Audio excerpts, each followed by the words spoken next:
भेड़िया के लगल बात ठीक कहता। फिर वो अपन दिमाग लगे लेकिन सुन ये बताओ तू हमरा के पिछला साल गाली काहे दे रहे?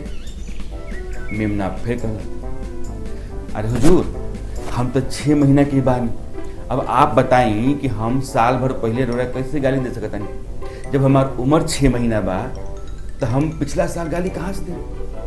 तब तो हमार जन्मे ना भई रहे। भेड़िया के लगल कि ई लकड़ी भी बेकार चल गई, ई तर्क ना चलल।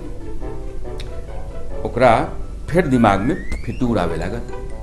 अंत में मेमना से कहला कि अच्छा ठीक, तू ठीक कहता रहे, लेकिन हमरा लगता कि तोर बाप गाली दिल हुई, ऐसे आज हम तोरा के छोड़ेम ना।